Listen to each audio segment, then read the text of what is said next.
Hello again YouTube, this is Lee, the Dungeon Delver. I'm back again to just go through briefly how I'm finishing off my Dragon's Rest 3D board that I've recently printed and painted. So one of the things that I've decided to do is on the perimeter of the actual dungeon, rather than using the standard pieces that come with the Dragon's Rest board, which incidentally are absolutely fine, but they're just a very thin strip edge piece. And for me, I wanted something with a little bit more, I suppose, drama, and I think it helps frame the board better because actually it creates the illusion that the board itself, or the dungeon, has been carved from the surrounding caverns, or rocks in this case. So Dragon's Rest have a caverns folder on their Patreon, and there's not a huge amount of caverns, but there's enough that you can create some interesting shapes, particularly on the corners, which is what I've decided to do. Now I have got a little bit more room I could play with, but actually it's nice to have a little bit more space around the actual table. So in most cases it's only, as you can see, 1 square wide. And then what I've decided to do, I'm just starting to populate corners and areas of the caverns with some interesting little features. So here, for example, we've got some bats. Just zoom in a little bit there. We've got some mine carts, bits of trunk. I haven't overcomplicated the painting scheme. The caverns are intentionally, so the contrast that you can see between the HeroQuest board itself and the caverns is intentionally darker. That was, I didn't want it to all look the same. I wanted a clear distinction between them. And as I say, I've got quite a large space here that I need to fill. And as I said, I've started to populate this side as well. So it runs down the full length or width. And so I'm in the process of printing this section here at the moment, which will complete the board itself. Now, I think what I've decided to do here, primarily I only play with my son and wife at the moment, so I might create a dice rolling area here and here. So this is a little bit smaller at the moment, but it's a nice area that you could roll the dice potentially, but also there is enough space to the left and right, so again I might just add some interesting features. Now at the moment the board itself and the elements that I've got incorporated within the board, namely some LEDs, are not lit. So this was just more to show you what I'm currently working on, I suppose, more than anything else.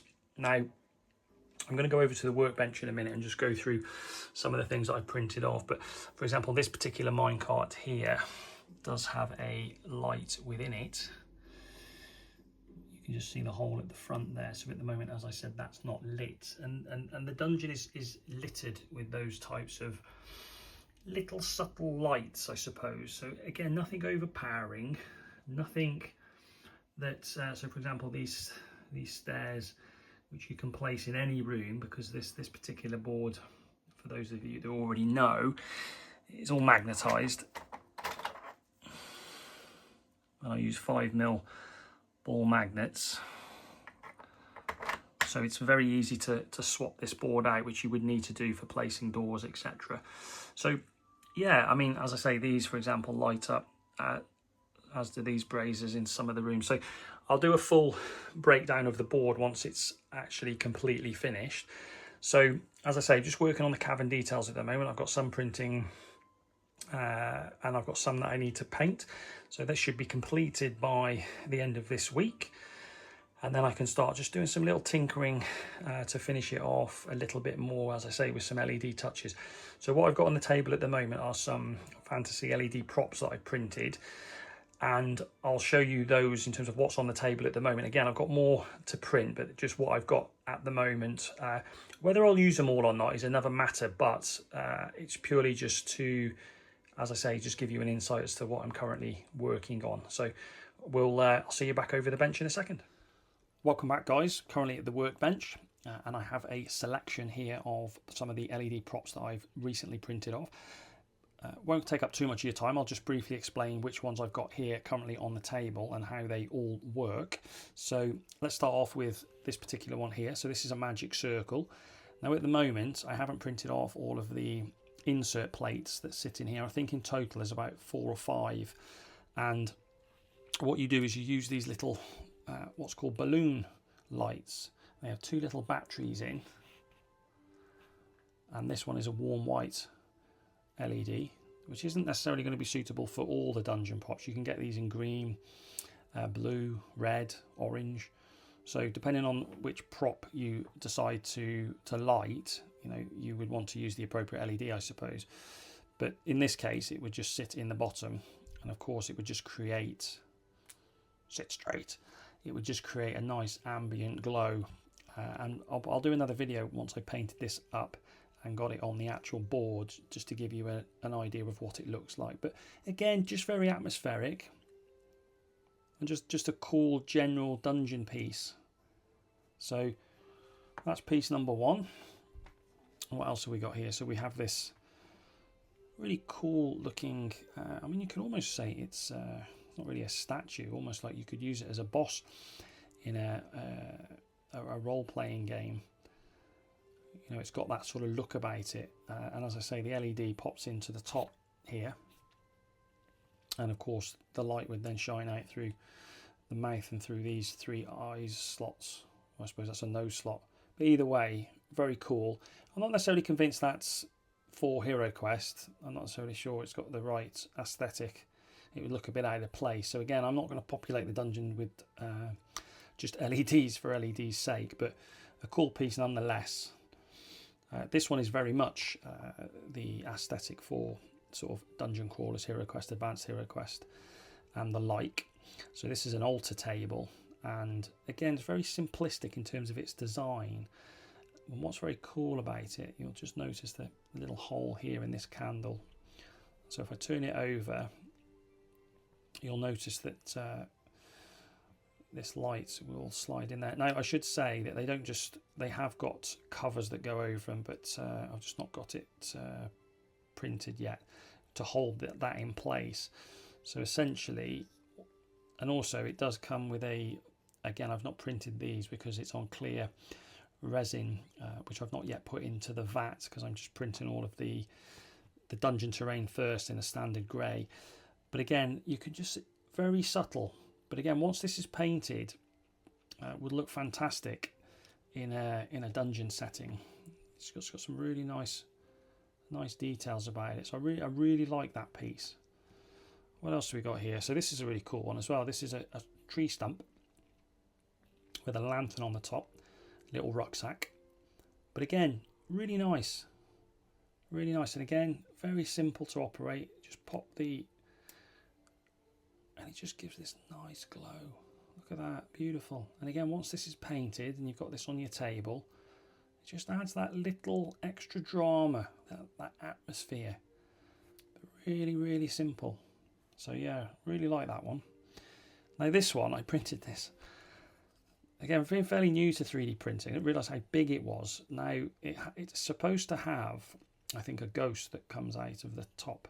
So it fixes into there, and you print that in clear or transparent resin. And of course what that does is the light source from underneath would shine through and create like an ethereal effect.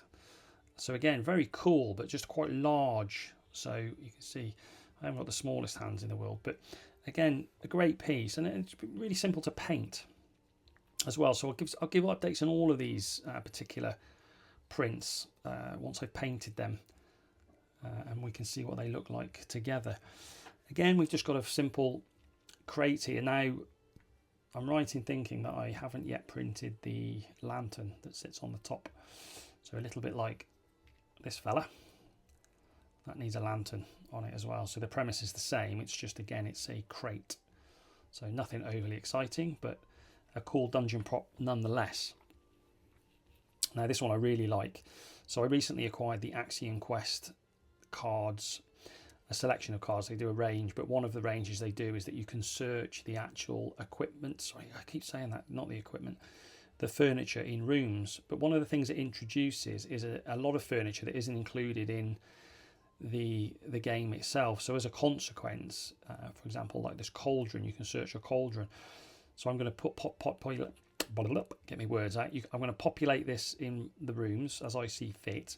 And again, you print a transparent sort of bubbling effect that goes on the top, and then I'll put a green LED inside there, and again painted on the HeroQuest board or any other dungeon crawler. That's just going to look fantastic, isn't it?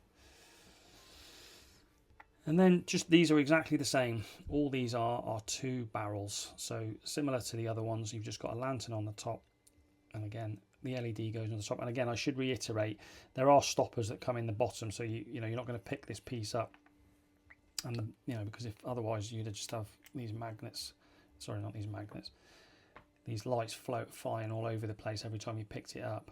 But again, it just creates a soft glow, and again, nothing overpowering, but just a sign of life, just to enhance those dungeon environments. So as I say, that's what I've got on the work table at the moment. I'll get started. I should say as well, with these, they come with a little strip, and all you do to turn it off is you just keep these. If you get some of these, you can find these quite easily on eBay or Amazon. You just slide it back in. I think the run time is about sort of 6 hours.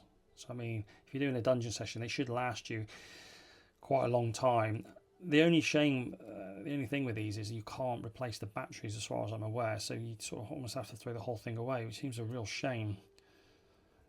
But yeah, it is one of those things. But a great little bit of kit, and as I say, a lot of these dungeon props here, so all of these dungeon props I should say, have been designed in and around these little things. So I hope you guys find that useful, interesting. As I said, I'm going to be putting more videos out in the not too distant future, so thank you very much, and I'll catch you all very soon. Bye for now.